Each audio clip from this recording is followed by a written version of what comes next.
Okay, good afternoon, good evening. Well, we are in session number 3 of our geothermal energy discussions. What we have discussed last week was the conventional or traditional geothermal systems. And then we discussed the closed loop geothermal systems, both shallow and deep closed loop geothermal systems. Today, we are going to cover the enhanced geothermal systems. So what we call these enhanced, or some they call it engineered geothermal systems, because in these reservoirs, what we are trying to do is to manipulate the rock properties by generating more fractures into the reservoir, such that we increase the flow and conductivity in the reservoir, help to increase the rates, the production rates, and obviously increase the heat generation. So in the enhanced geothermal systems, we are creating human-made reservoir uh, because these geothermal systems, the deep dry rocks, these are deep formations, they have low permeability, so they cannot provide us enough flow rate that make the project viable. So that's what we're going to do. And how do we do this? We are basically using hydraulic fracturing. And I'll go over very briefly over the discussion of the fracking, but generally we are injecting some sort of a fluid, and we break the formation underground, and we let these fractures grow and make a communication with natural fractures and connect the wells. So if you remember, we said previously in the introduction, we said that we're going to drill a well. Oh, let me turn on my laser. So we're going to drill a well. We're going to inject a fluid. And then we were saying that the fluid is going to go to the hot rock, gets warmed up, and then produced. And we're saying that the fluid might just leak off to some other places. So in some cases, you would have 2 production wells. That way, when you inject fluid, if it goes to the left or right, you will have some sink or producers to produce the hot water. There are a couple of projects, the U.S. Department of Energy funded project on the enhanced geothermal systems. One of the most famous ones is the DOE Forge project. If you just Google that, search that, they have a very nice websites. And most of the information is available to public, so you can simply go and look at their well logs, look at their seismics, look at the fiber optics, look at completion design. They have made so many videos and lectures and publications around this site. And as you will see, most of the slides on the Forge that I have here is borrowed from their website. Okay. But there are other projects as well. There's a DEEP project and Fairway Energy project as well that you can search if you are interested in enhanced geothermal systems. And the enhanced geothermal shot is basically a U.S. Department of Energy department-wide effort to reduce the cost of enhanced geothermal systems by 90%. And they're aiming to drop that cost, that LCOE cost that we discussed before, to $45 per megawatt hour of energy produced. And this is the actual image of the site on the Forge. The site have completed the phase 1 and 2, and which is basically exploratory studies and development studies. But here I'm going to focus more on the phase 3. The Forge stands for Frontier Observatory for Research in Geothermal Energy. And in phase 3, what they have done, they are looking at the high temperature drilling tools, because these are very hot rocks. So they wanted you need to have a specific tools to drill in a high temperature environment. So there has been research going on high temperature drilling tools, and also for insulation between different zones, specifically when you are doing fracking. Again, these are very hot temperatures, so you have to use very specific packers. Zonal isolation technology is very important. So there have been discussions on that. They are looking at the stimulation and the well completion methodologies because even though the overall picture of hydraulic fracturing would be very similar to what we do in unconventional reservoirs, but the details are different. And as we said before, one of the major differences is in the unconventional reservoirs, when we frack the well, and then we have a flow back. We produce whatever water we injected to frack the well back, and then the overburden pressure is basically closing the fracture till the fracture faces the proppants, and the proppants, they hold the fracture open. So that overburden pressure basically holds the proppants that we set in place. However, in the geothermal systems, you are going to inject a fluid and you want to generate some sort of a closed loop because the water has to go from one well injection, it has to pass, goes to the production, and then it has to come up. So you are not allowed to let the fracture close because the pressure is always being high. So the sand production becomes one of the major problems in these enhanced geothermal systems. So there are details which are very, very different, and we need to take care of that. And there are lots of studies on the forge. The other topic is to modifying or managing existing stress fields.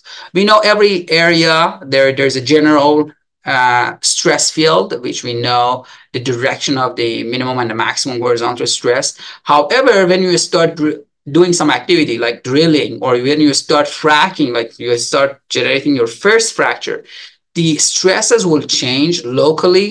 And we need to be able to identify that, because if we don't know the directions of the minimum and maximum horizontal stresses, then there's a good chance that the fractures, they merge. And that basically leads to losing the efficiency of our hydraulic fracturing. And we also wanted to manage and be able to forecast any possible induced seismicity, basically any small micro, let's say, earthquakes that might be felt. And we wanted to first make sure that we know what would be the extent of those, and we should be able to predict and avoid those. And obviously, generating predictive numerical models for further investigations. This is a forge site, which basically they have, this is basically showing you the whole diagram. This is basically Roosevelt Hot Spring. So this is the hydrogeothermal. This is kind of a conventional geothermal system that we were discussing. But this two wells in the enhanced geothermals, EGS, doesn't have any relationship with the hydrothermal. This basically uses the temperature gradient of that area. And we are drilling two wells, the injector shown in blue, and then it goes lateral. And then we have the producer shown in red. And then we make the fracking, hydraulic fracturing, to connect these two, such that we can inject the fluid, warm it up, and produce it. At the temperature that we are looking is above 175 degrees C, and the depth is around 1.5 kilometer. The rock in this area is granite. It's a very low permeability rock, but low risk for any induced seismicity. And this project basically is a low environmental risk with absolutely no connection with the hydrothermal system. The way we are, again, this site, this is a whole forge site shown, and there are multiple wells drilled, some science wells. We are focusing on well 5832, which basically is drilled into this EGS environment. This is basically our hydrothermal. This is that fault that we showed that in the other picture in the previous slide. And this is the area that we are looking for the EGS. So what we are doing in terms of the development, we obviously drill The well has been drilled all the way to the reservoir. Okay. The depth is 2,297 meters, around 7,500 feet. Okay. And then the temperature measured is 199 degrees Celsius at this location. We cased the well, and then we have the bare foot at 7,506. The study that we do, we run the logs. Okay, there has been extensive well logging been done in this well, very similar to what we are doing in oil and gas industry. You run the combo log to have an idea about the porosity, resistivity, saturations, and then you run the NMR log to get the sense of permeabilities. You run some lithology or logs like NextLitho to get the mineralogy of the formation. You run the dipole sonic log to be able to get the stresses for this well. So you run those and you quantify all these properties, especially for your reservoir and also above your reservoir, because what you wanted to do during the injection, you're going to increase the pressure, and then you are producing. There is a change in the stress due to pressure. There's a change in stress due to changing the temperature. You are injecting the cold water. There's a communication between cold and hot water. There are lots of changes in the stress regime, and you wanted to make sure that the stability of the well is preserved. You wanted to do the well stability analysis. You also wanted to make sure that there wouldn't be any subsidence, any change in the upper formations and lower formations. So all these needs to be investigated, and for that we are running the dipole sonics.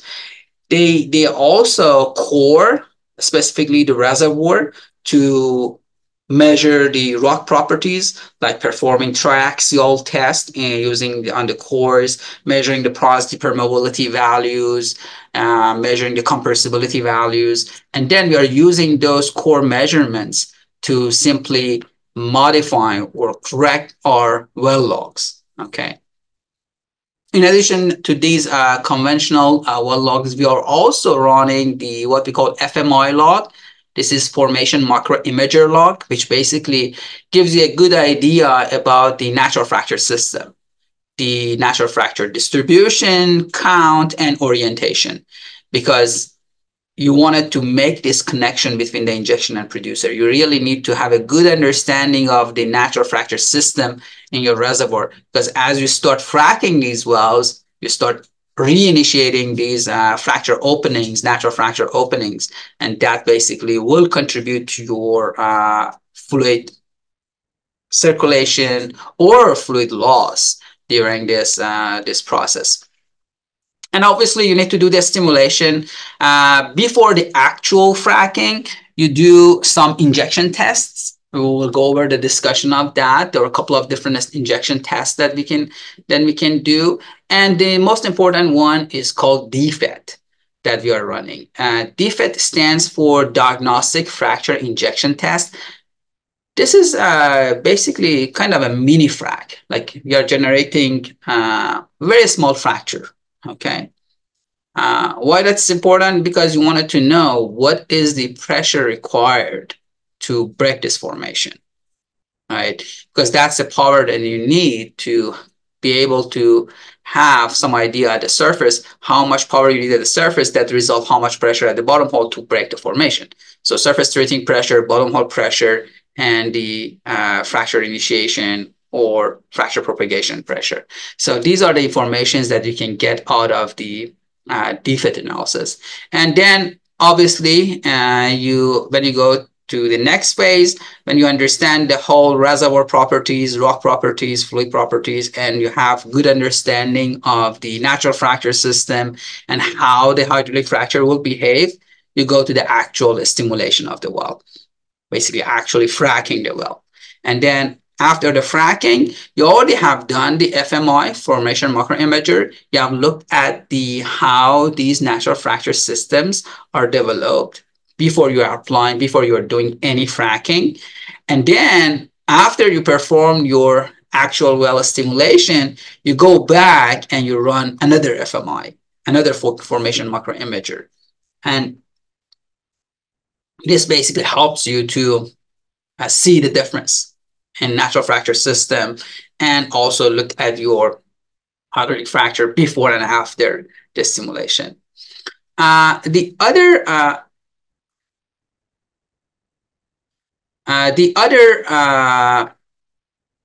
piece of information that you collect is from the observation wells. So in addition to this injection and the production wells, which also can be equipped with the fiber optics, which you can basically measure at every location in your lateral or vertical, what is the pressure change, what is the temperature change, and what's the strain change, how much the rock deforms as you are performing your hydraulic fracturing, and also while you are doing these fluid circulations. Okay, so fiber optic technology is actually very interesting. Before that, before fiber optics comes and becomes common in oil and gas industry, the only information that we had from the reservoir was the information that we were collecting at the surface. We had the pressure measurements at the surface, rate measurements at the surface. The pressure could be tubing pressure, casing pressure, and then we had the line pressure, obviously. But sometimes we ran downhole pressure gauges, so we can calculate the pressure at the perforations or downhole. But that was about it. We didn't have any idea about which part of this reservoir is producing, how the pressure is changing along the lateral well. These information became available after we could able to use the fiber optics technology, which is basically we can do it in two ways. Either we run these fiber optics behind the casing and then we cement it. So this is exactly like a cable which can measure with a high resolution the pressure, temperature, and the deformation close to the wellbore. So this basically gives us a good information how much we are producing from where, or how much we are deforming the rocks where. And this is very helpful in our completion design. And so these are the kind of information that we get. We also can get the macroseismic information from the observation well while we are fracking or performing mini frac or the full stimulation. We can monitor from the, because when you frac the formation, when the rock breaks, it generates wave that passes through the formation, and then that wave can be collected by the receivers that we have. It's like a geophones, but instead of like having a surface geophones, you can have a downhole geophones that you collect this information, and then it gives you the good information regarding your fracture. As I said, we can the plan, they had a plan to do the injection test. They have done 8 injection cycles over 2 days. The injections that they did was from 0.3 to roughly 9 barrel per minute injections. And then they ran the mini frac or DFAT injection for 8 to 35 minutes. As you can see here, their maximum pressure reached to 4,000. And after 4,000 psi, and after that, the formation break. And they got a permeability, they got the stresses. There are different type of tests that people are doing. As I said, one is the injection test. And basically where you're injecting into the injection well, and your producer is shut in, and you simply monitor the change in the pressure. There are steady state closed flow loop tests, which basically you are injecting the fluid and your producer is open, and you are collecting the fluid without any constraint. So it's like you're injecting and you're producing, and you look at the change in the pressure while you have this circulation.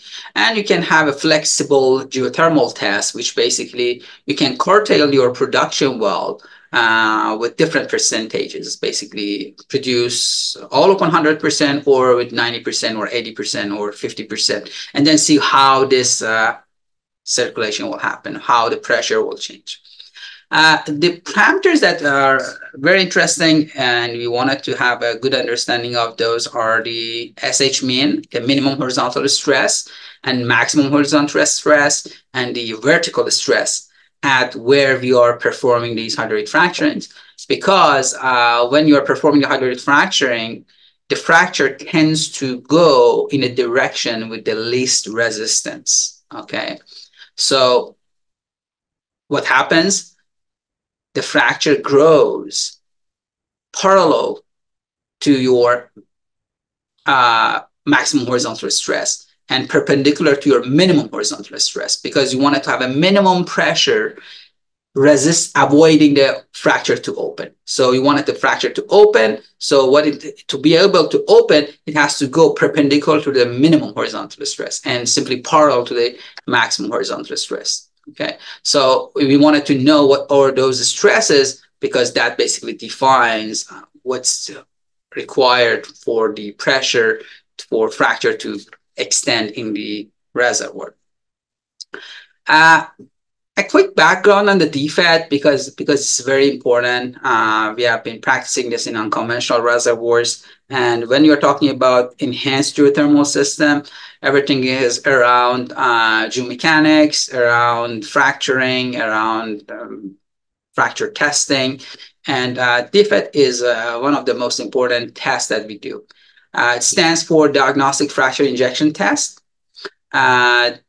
This is basically very important to determine various completions and reservoir properties for optimum fracture design.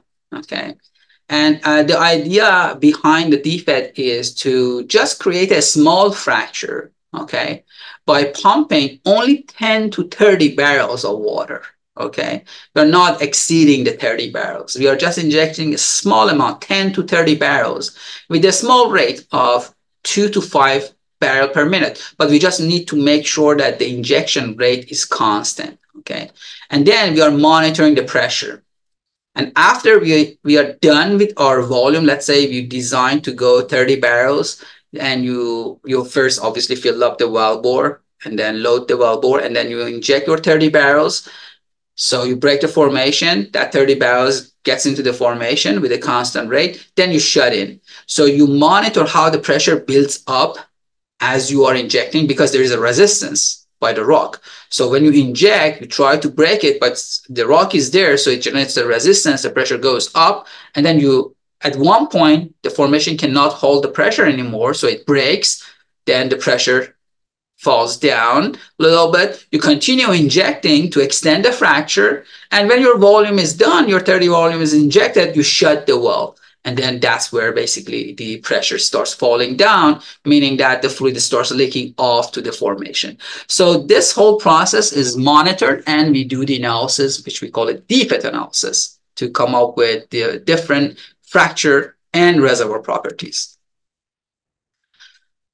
What kind of information we can get out of this? The first information that we can get is the ISIP. Stands for instantaneous shut-in pressure. So what is that? That's basically the difference between your hydrostatic, between your bottom hole treating pressure and your hydrostatic pressure. Okay. How do we measure that? As I said, when you're injecting your volume of the fluid with a constant rate, the pressure builds up, the formation breaks, okay? And then you keep injecting more, so the pressure stays steady. And then when your total volume of the fluid that you design, let's say 30 barrels, is done, you turn off the pumps. So as soon as you turn off the pumps, you see the pressure starts falling down. That's the time to measure the ISIP, okay? So we measure the ISIP, the hydrostatic pressure we know, depending on what type of fluid you're using. If you use fresh water or water with KCl, you know the density of that water, rho GH, is giving you hydrostatic pressure.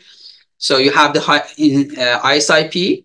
So your bottom hole treating pressure is simply your ISIP plus your hydrostatic pressure. So you know what would be your bottom hole treating pressure by simply calculating the ISIP from the DFAT. You know what's the pressure required to grow this fracture, or fracture is people, they call it fracture extension pressure, okay? And then having that, the TVD, the true vertical depth of the well, you can come up with the fracture gradient. What would be the fracture gradient? The same as pore pressure gradient, which basically at every depth, by multiplying the TVD by pressure gradient, we come up with pore pressure. At every depth, by multiplying the fracture gradient by TVD, we can come up with the fracture pressure, right? Or bottom-hole treating pressure. So that's another parameter that we can come up with. Leak-off mechanism can come up. It really depends on what type of formation you are breaking. The leak-off is defined as you have a certain amount of fluid, right? You are injecting to break the formation.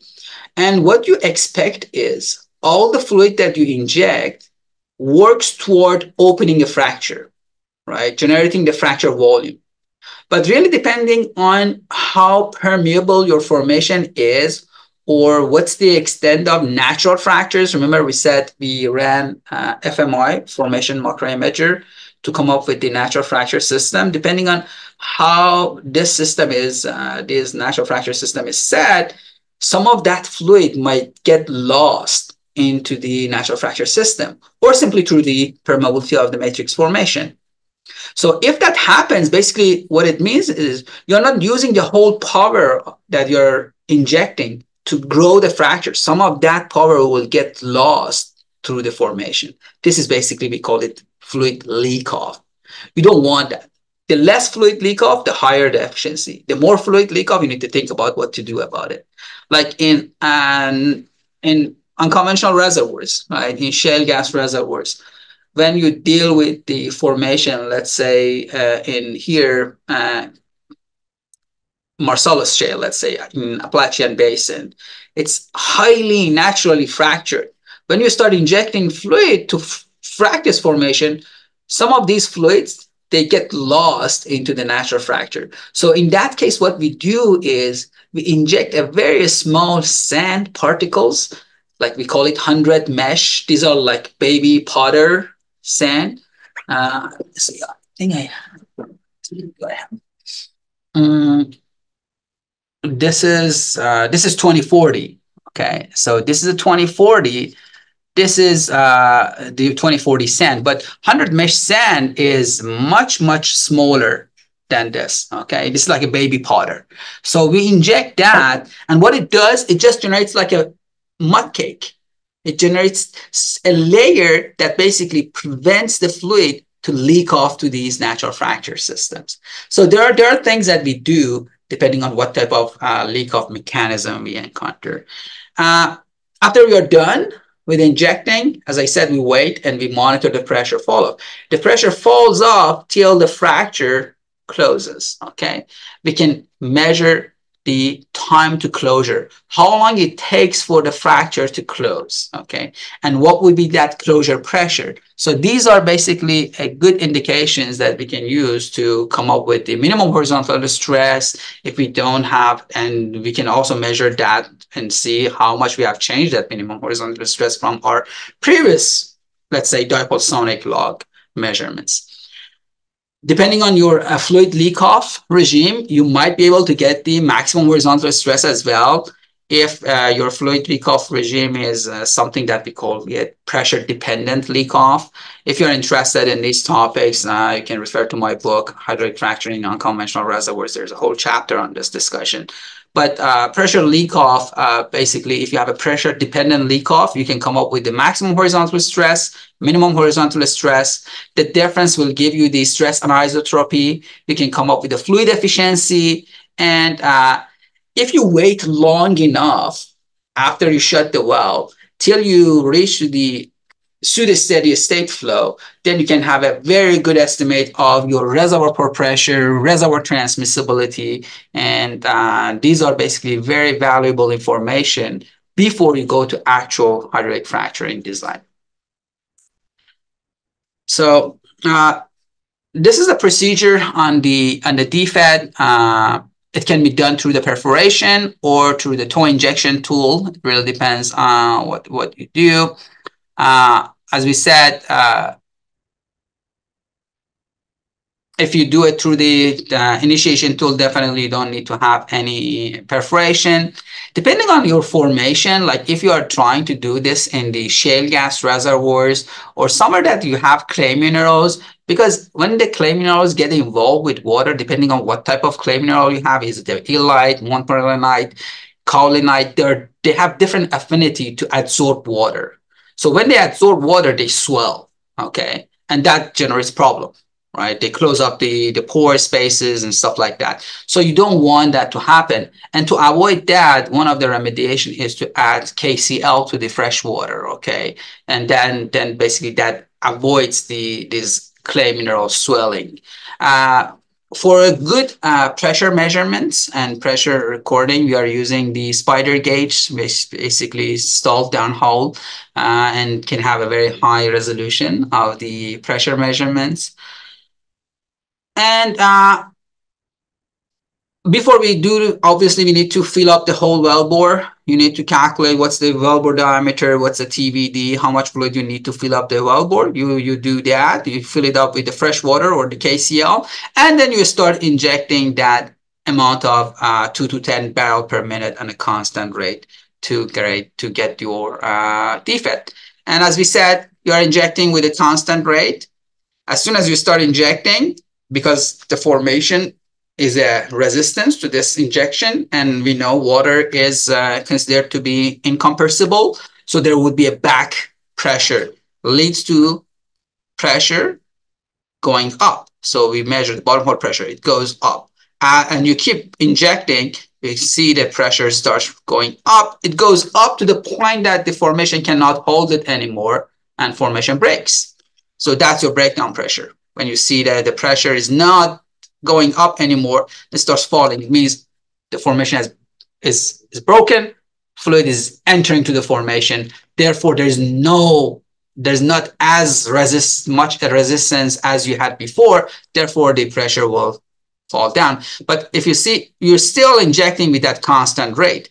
So you inject with a constant rate, you get to that some sort of a fracture propagation, initiation, propagation into the formation with a constant, almost constant pressure. And then when you inject your designed volume, let's say 30 barrels of water, you shut the well, you shut the pumps, you turn off all the pumps, you don't inject anymore. When you shut, the rate goes to 0, and at that time, the pressure drops because you're not injecting anymore. You start having the fluid leaking off to the formation. Why?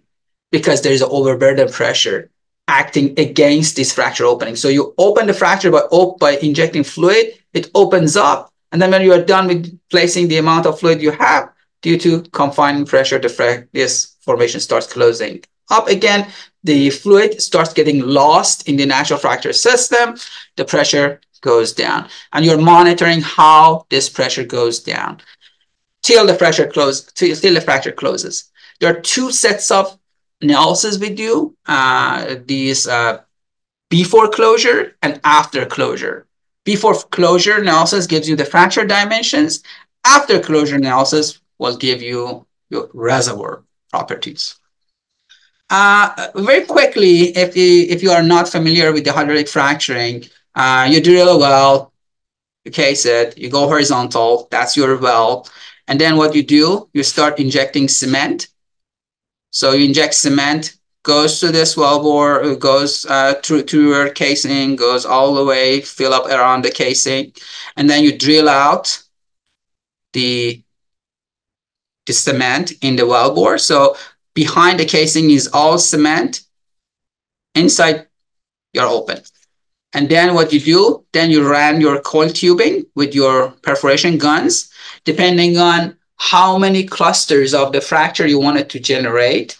So in this cartoon, you have 3 guns, which means you're going to have 3 clusters. So you go to the end of the wellbore, depending on your design, you pull it up. When you get to the right depth, you shoot, you generate holes into the cement, and the casing. Then you pull it up, you shoot the second gun, you pull it up, you shoot the third gun, okay? And then when you have your perforations, holes, then you start injecting your acid cleaning all these perforations, small volume of acid to just cleaning. You are not doing acidizing. And then after that, you're injecting your pad, which is basically fresh water. You initiate your fractures. And when the fractures are growing, you start injecting the sand, as I showed you. You can inject the 100 mesh. You start with the smaller sand, with a smaller concentration, and you keep adding up. You increase the concentration of 100 mesh, then you go to the bigger sands, and then you go to the, again, you increase the concentration, and you go to the bigger sands. So you start with the smaller sands, and you keep going to the bigger sands as you progress. And then when your design is done, you already generated your first stage of hydraulic fracturing with 3 clusters. And then you ran the cold tubing again. You set the plug to separate the first stage of your fracking from the second stage. So you set the plug, you have your 3 guns, you again start shooting. You shoot the first cluster, you pull it up, shoot the second, pull it up, shoot the third, and then do it again. Injecting acid, water, sand, run the cold tubing again, repeat this for as many as the stages that you need.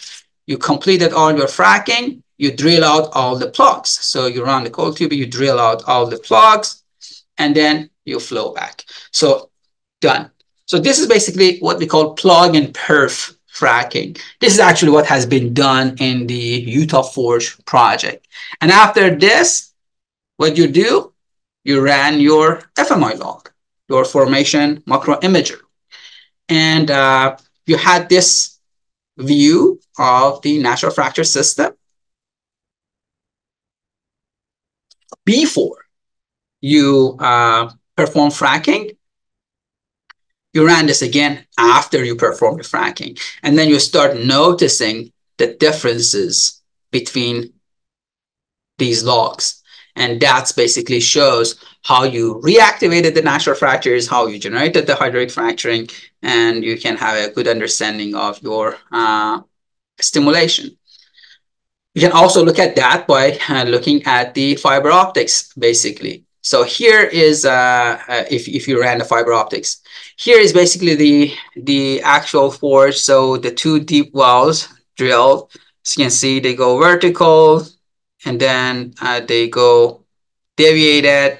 And in this case, the plan was to start stimulating at the toe of these 2 wells. And the plan was to stimulate 2 to 3 stages at the toe, and then circulating between the wells and monitoring the reservoir developments. So the wells are here basically 3422 and 34A22, which 34A is the injection well and 3422 is the producer well. It happened that they did the stimulation here, and they also had the monitoring well that they monitored the seismic events. The major outcomes, they use what we call limited entry perforation friction design. This is basically to make sure that all the fractures are growing uniformly, right? Because if you remember in that cartoon I showed you, you had, let's say, 3 clusters. When you inject water, you need to make sure that all these fractures grow together, because if one fracture starts earlier, then it generates a less resistance and it takes most of the fluid, and then the other fractures are not going as long as the first one. So you just need to make sure that all these 3 fractures, if you have 3 clusters, grow together. To do that, you limit the number of the perforations. That way you generate some sort of a resistance, and in that section of the well for the fractures to grow. And that way, basically, you try to make sure that all of them are opening together. So this is basically what they have done. The treatment pressure was between 6,000 to 8,000. They had the efficiency factor for the flow allocation efficiency factor between 50 to 70%. And they see that the well spacing, these fracture actually did grow all the way to 1,000 feet. and they were expecting something between 500 to 750 feet. That's why they placed the well by 600 feet spacing. But the seismic events showed that the fracture has grown by to 1,000 feet. Basically, this basically tells you that you might be able to have a wider well spacing, but you don't want it to. If you don't want it to be too close, because then it's just going to generate some short circuits. You don't want to have it too far away, because then they're not going to communicate. So it's a very delicate design to be able to establish this nice and uniform, okay, uniform. This is very important. You don't want to have only one fracture going. It's about the contact area. How much contact area you can generate between your fluid and your rock. The more contact area you generate, the more heat transfer you get, the better efficiency you will have. So you don't want to lose that by simply developing one fracture and leaving the rest behind. Okay? And they got some conductivity and the fracture surface area.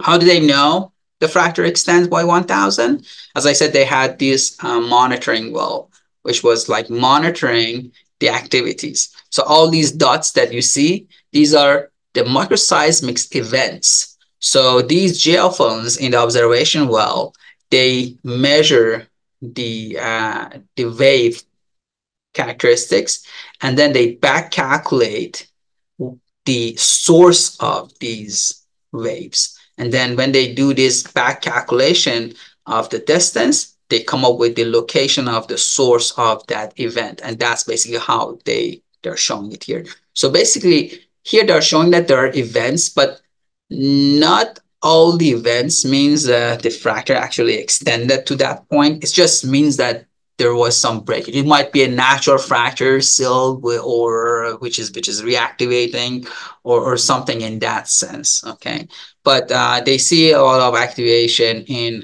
1,000 feet laterally, and also on a vertical section as well. Okay, and they use this for fracture extension. Obviously, what we do in addition to this, if we have the fiber optics, we can also look at the rock deformation. So the fiber optics measures, as I said, the DAS, which is the acoustic, DTS, which is the temperature, and DSS, which is the strain. It's like having a strain gauge all over your producer or all over your observation well. And any change in the rock deformation can be captured by these strains. So if you have the actual change in the rock deformation, then you basically know that there's a real event going on in that stage. And again, if you have let's say if you have the fiber optics in the well that you're performing hydraulic fracturing, from the DAS, from the acoustic information that you're collecting, because when you inject the propants, these sand particles, they hit each other as they travel through your fracture. And even hitting these sand particles together generates some waves that we can collect through the DAS. And that basically tells us, depending on the extent and the magnitude of these events, we can tell how much sand we are placing in each one of these fractures. That basically can tell us how much of the fracture might go 1,000 feet, but you might only frac 500 feet of that, which means sand can travel only to 500 feet of that. So if you don't put sand, then when the fractures are closing, then you will not have that fracture contributing to your flow. So we can measure the props length, we can measure the actual fracture length. But again, remember here, we wanted to keep the fractures open for the flow. And the last thing regarding these kind of studies, the topics of the studies is about history matching, right? So any reservoir model that you build based on all those well log information and the core analysis that we said that we are collecting initially can go to some reservoir simulation model. It could be like CMG. It could be CMG Star, which is basically designed for the geothermal reservoirs, for anything involved with heat transfer, obviously. And or you can use Eclipse, or you can use other softwares that's basically designed for fluid flow and the heat conduction. And That would be nice if they have a solid transform like proppant transportation as well coupled. But when you build that reservoir model using whatever software that you're using, based on the rock properties that you collect from the logs or core samples, and your fluid properties, which is basically coming from the saturations, again, from the logs, or if from the fluid samples that you're taking, the analysis of the fluid, and the rock and fluid interactions, like relative permeability curves and capillary pressures, and the initial conditions, like what we were discussing about the pore pressure gradient, stuff like that, and the operation condition. We know you can operate the well differently. You can operate it on a constant rate, as we said in the DFET. You can operate it with a constant bottom hole pressure. So depending on if you're running on a constant bottom hole pressure, then what you need to do is to match the rate.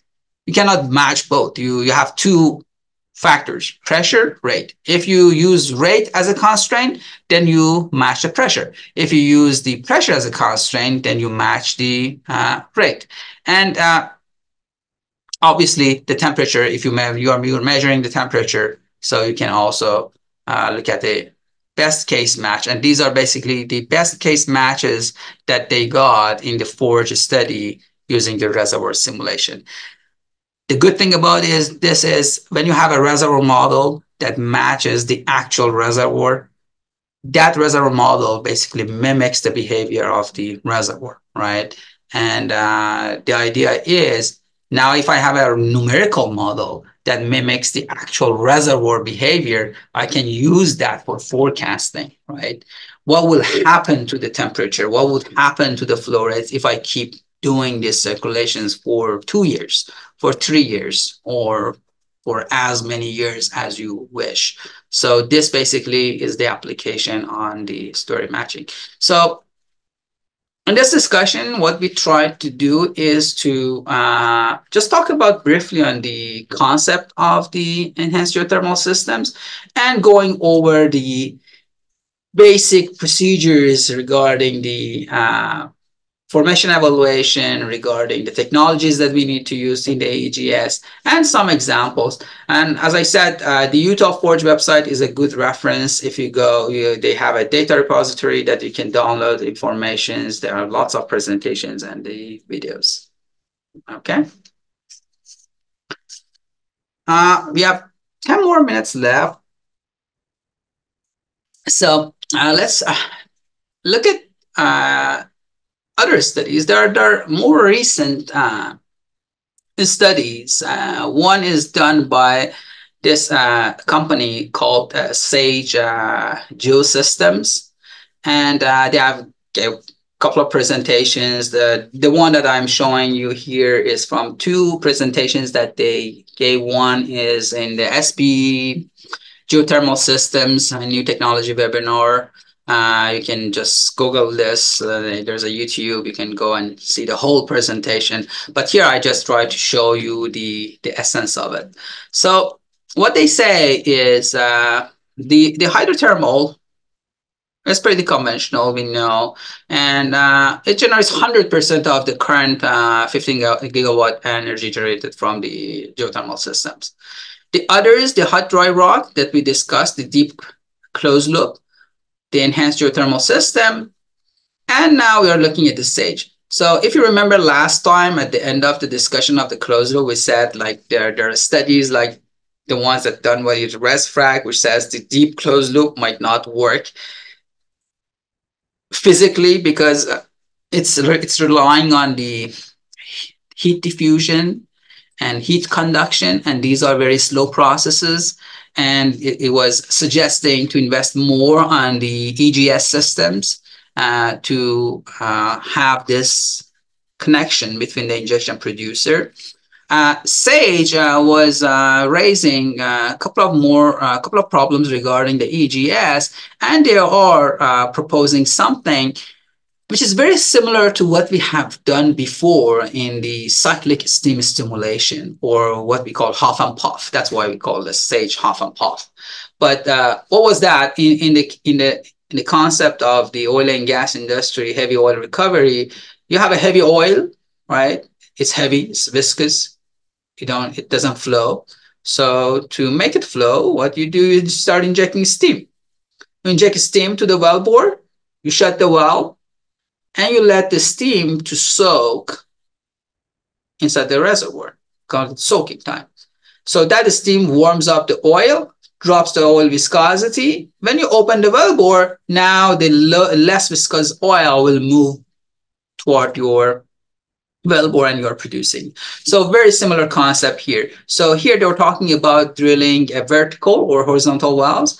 And what they're thinking of injecting the cold water into the formation, okay, and then shutting the well, let the water warmed up by the temperature of the reservoir, and then produce, okay. Obviously, with this technique, you cannot use only one well. You need to have at least two wells because while one is under the injection and soaking, you need to have another well which is under the production phase. And then when this goes to the injection, this goes to the production, you go to the you switch the other well to the injection and the soaking, right? So you can switch between these two. You can do two wells or you can do four wells, and they could work like a piston, right? One goes injection soaking, one produces. And then when this goes injection soaking, this start producing. So that way you keep the continuous production of the heat from the reservoir. So what they say we have been practicing this EGS systems, enhanced geothermal systems, starting in 1977 till 2022. And they say they have a CQ problems, connectivity, right? We need to make sure that we can generate that connectivity between the injection and producer. And we wanted to make sure that this connectivity stays open, stays conductive, basically. And then we wanted to make sure that this doesn't go away. This fluid transport is uniformly distributed between the fractures that we are generating and generates the uniform flow of the fluid from the injector to producer. Okay. And they were saying that there are discussions regarding the power that this can generate and the money that we need to spend. And there are lots of frictions, right, to overcome. When you prop the fracture, basically the prop head generates extra friction. The pipe friction, the perforation friction, the prop and friction that we need to come over. But these are, they say, okay, you know, by increasing making the technology better and better, we can overcome this. But still, you know, we have these problems. And that's why we are not being fully successful in the enhanced geothermal systems. So what they propose is to drill a well. And as I said, single well. They have done a couple of tests. So they can inject the fluid from behind the tubing, from the top of the fracture, generate the fracture, and then produce from the bottom, heat up like this. Or you can inject from the tubing from the bottom of the fracture and bring it up. So basically for this, you need to generate some sort of a vertical fracture, okay? You don't want it to generate the horizontal fracture. You want it to generate the vertical fracture. And this is nothing new, basically. There have been lots of studies on how to generate the vertical fractures. Generally, when you're using the fluid that has a higher density than your fracture gradient that we discussed earlier, then basically you have a good chance of generating the vertical fractures. So you generate this vertical fracture, you can do this circulation from top or bottom. With the test that the SAGE did, they were showing that it's easier and it's more efficient to perform this from injecting from the top of the fracture and producing from the bottom. Okay, so there's a circulation single well EGS practice, and then they did the heat cycle. Okay, so for the heat cycle, what they do, so here they just wanted to make sure that, you know, they can generate this circle of injection and production from this well. Obviously, here they come up with a couple of problems, exactly like the leak off problems that we had, right?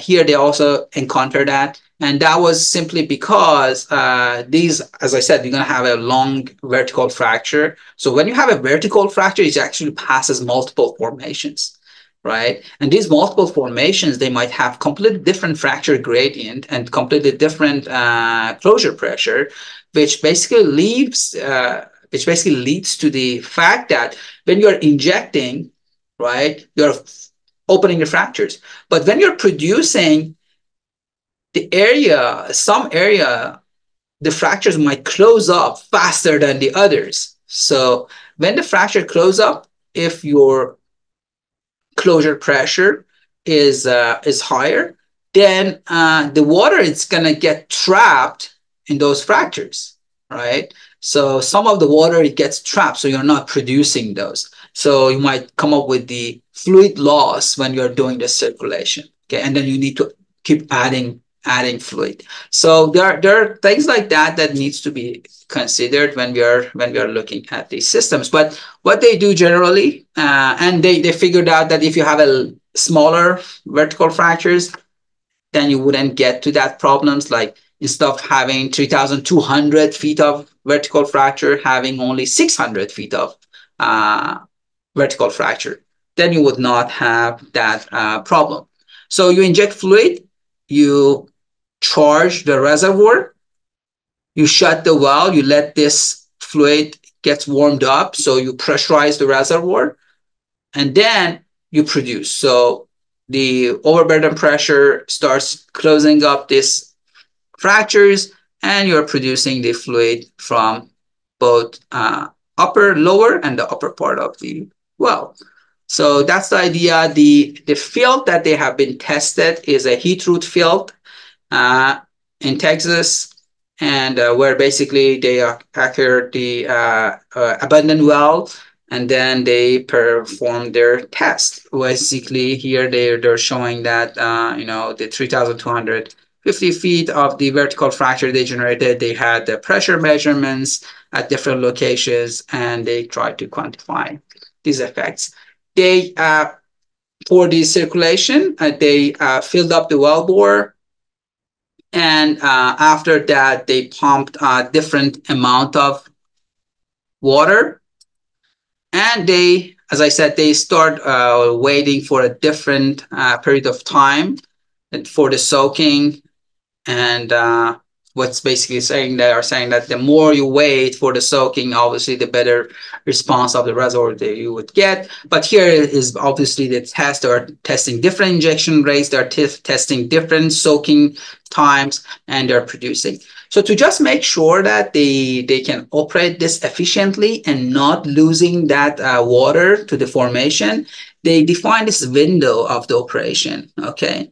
And what is that window? That's the pressure between your net extension pressure. Remember, we were talking about bottom hole treating pressure when the fracture is extending, and when the fracture is closing. So between the closure pressure and the bottom hole treating pressure that we can get from the defect, that window of the operation is the best window to inject, build up the pressure, and drop the pressure. So that's basically where they're operating, and with that, they could get the very high recovery efficiency of the fluid. The test that they did, they also showed that there is no leak off for these for this specific case that they did. As you can see, here's their shut in, and after that they shut in the well, they see that the pressure is going up. So if they had the leak off, the pressure would go down, but here the pressure would build up by 40 psi-ish. So basically that was an indication of that they don't have the leak off. With that said, I'll end this session number 3, and I'll open the floor for your questions. I think we have 10 seconds left, but we can keep the questions a little more. Dr. Ibrahim, thank you very much. I believe there is maybe 1 or 2 questions in the Q&A. If you can read them and answer them if you have time. Okay. In defect, how much is the fracture aperture? Fracture aperture is it really depends. For the defect, we don't put the propens. Okay, so we don't keep the fracture open, right? We just inject water, we frac, then we let it to close. So the discussion on the what would be a fracture aperture comes on their actual fracture stimulation, which basically for that we are performing any kind of fracture analysis using the Gopher, using FracPro, and that basically depending on your schedule, depending on your sand sizes, sand concentrations, you can come up with the fracture aperture too. But here we are not keeping the fractures open, so we are not placing any propens. So we don't have that information.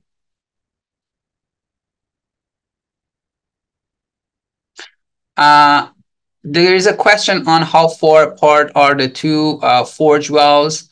I believe it's like 600 feet difference between the well spacing. And how do you avoid reservoir heterogeneity? Reservoir heterogeneity is not something that you can avoid. You just need to understand it. You just need to be able to quantify it, right? So reservoir heterogeneity can come in different ways in terms of the mineralogy differences, in terms of the fracture or the rock property differences, right? So we just need to understand that. If I understand that fracture reservoir heterogeneity, let's say natural fractures, right? We ran FMI. So I have this well bore. Let me do this. How do I draw it? Okay. Okay, I have this well bore, right? Goes like here. And I wanted to, and this is my stage number one, let's say, 300 feet. Okay. And this 300 feet, let's say I have done FMI and I know there are lots of fractures here. There are not much fractures here. There are not much fractures here. There's a lot of fractures here. So there's a heterogeneity in matrix permeability. Here where you have lots of lots of natural fractures, you have higher permeability here. So if I wanted to do my design such that if I, let's say, do geometric design, if I wanted to have my clusters evenly distributed, I might have one cluster sitting here, one cluster sitting here, right? If I want to have two clusters.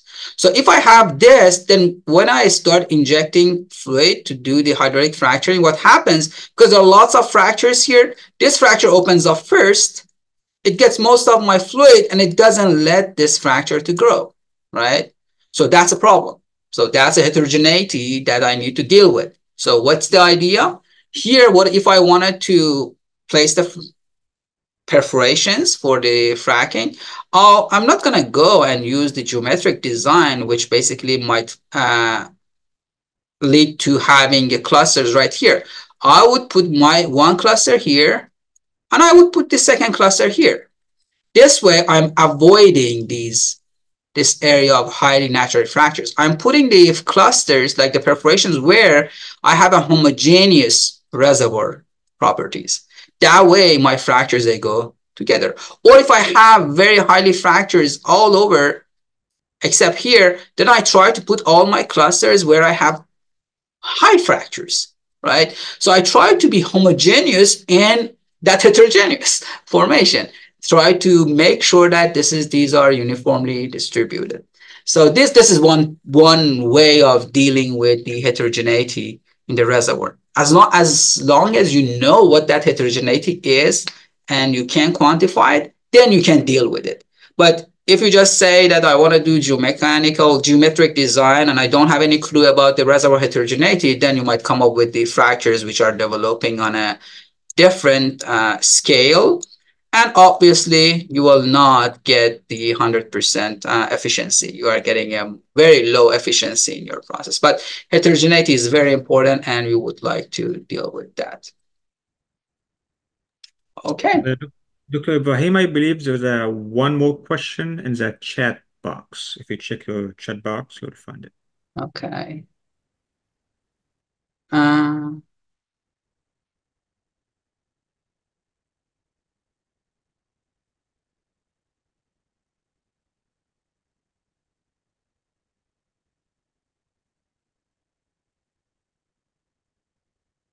Yeah, we did discuss the U-shaped well, if you remember, in the closed loop, deep closed loop system, which basically the question Muhammad is asking is, what if I drill a well, I go down to my reservoir, I make it U-shaped. Nowadays, we can't drill U-shaped wells, right? Even with well, one set of drilling, we can do that.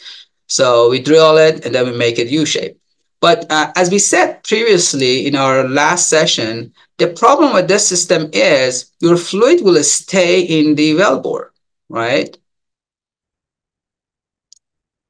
Your fluid will stay in the wellbore. So you just need to hope for enough heat conduction and diffusion from the reservoir that can pass your wellbore, your casing, gets your fluid, warm it up.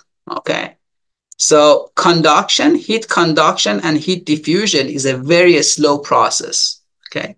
So the idea and the discussion, as we said previously on the rest frac discussion as well, uh, was this doesn't give us enough heat. Okay.